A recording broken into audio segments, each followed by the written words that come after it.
Welcome back to the my channel. স্নান কিছু complete হয়ে গেছে, আপাতত বসেছি। বসে তারপরে সাবু করবো, মানে সাবু সবজি দিয়ে ভাজা ভাজা করবো। দেখতে যাচ্ছে শ্রাবণ মাস, সোমবার আজকে লাস্ট। বাবাকে আজকে পায়েস করে দিলাম।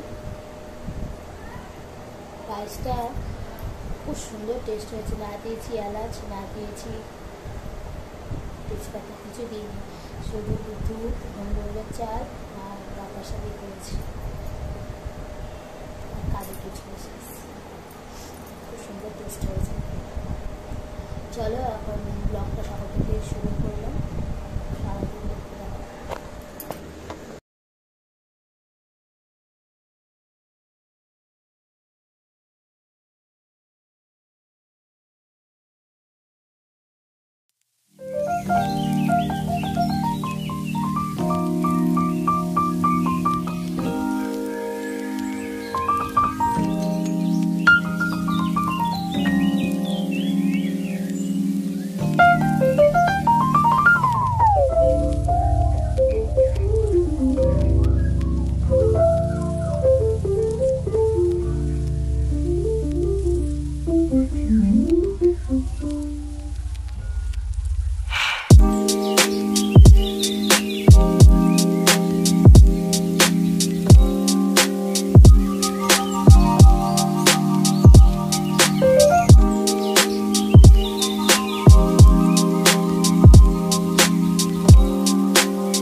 পেয়েছে তখন আমি ওই যে সাবু পোলার মতন করছিলাম, করার পর তারপরে বাবা মেয়ে আসলো, এসে ওরা পুজো টুজো দিল, দিয়ে খেয়ে দিয়ে তারপরে আমি শুয়ে পড়লাম। শরীরটা খুব খারাপ লাগছিল, কেন জানি না শরীরটা খারাপ লাগছিল। তারপরে আমি ঘুমিয়ে পড়লাম। ঘুম থেকে উঠে ঠিক ঘুম ভাঙলো, লাভ দিয়ে উঠে 5:30 বাজে, ঘর পুরো অন্ধকার, দিয়ে 5:30 বাজে উঠে চাটা করলাম। চাটা খেয়ে সন্ধ্যা টন্ধা দিয়ে তারপরে মেয়েকে পড়াতে বসলাম। পড়ি টড়ি নিয়ে কালকের রান্নার আয়োজনগুলো সব কেটে কুটে রাখলাম। কালকে রান্না করবো গাটি কচু আলু তরকারি, আর ভাবছি একটুখানি মটর ডালের বড়া করে ওর মধ্যে দিয়ে দেবো, তাহলে কি আরও হয়ে যাবে। আর কারকল ভাজা, আর কিছু লাগবে না, এই করবো কালকে। কালকে আবার হচ্ছে ব্যাপার। তারপরে চলো দেখতে দেখতে শ্রাবণ মাস শেষের দিকে, আর 5টা দিন বাকি। তাই চলো সবাই ভালোভাবে কাটাও সারাদিন, আর আমার ভিডিওটা কন্টিনিউ হবে। তাহলে চলো বন্ধুরা, পরে আবার দেখা করছি। আজকের মতো সবাইকে গুড নাইট, কালকে আবার দেখা করছি, ঠিক আছে।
রেডি টু টিয়া, রেডি হয়ে গেছি। আজকে লাঞ্চের মেনু গতকাল রাত্রেবেলা তোমাদেরকে জানিয়েছিলাম আজকে লাঞ্চ মেনু কি হতে পারে, কিন্তু খেতে তো মনে হচ্ছে খুবই টেস্ট হবে, কিন্তু ভালোই স্মেল বেরিয়েছিল। কাটি কচু দিয়ে আলু দিয়ে তরকারি, সাথে মটর ডালের বড়া করে দিয়ে দিয়েছি, আর নামার সময় ঘি আর গরম মশলা দিয়েছি, খুব সুন্দর করে স্মেল বেরিয়েছে। আর করেছি কারকল ভাজি, ব্রাউন রাইস তো অবভিয়াসলি। খাওয়া দাওয়া হয়ে গেল। টিফিনের মধ্যে আগে 1 পিস পাউরুটি ছিল, 1 পিস পাউরুটি খেলাম। আর কালকে ভোলে বাবার পায়েস ছিল, একটু পায়েস খেলাম ব্যাস। আর একটু ছোলা নিয়েছি, তারপরে ছোলা ছিল, ভগবানেরই ছোলা ছিল, ছোলা বাদাম দিয়েছিল, সেটা একটু নিয়েছি। আর কর্তা মশার জন্য ওই 3 পিস পাউরুটি আর সন্দেশ নিয়েছি, কারণ সকালবেলাটা পায়েস টায়েস খেতে চায় না।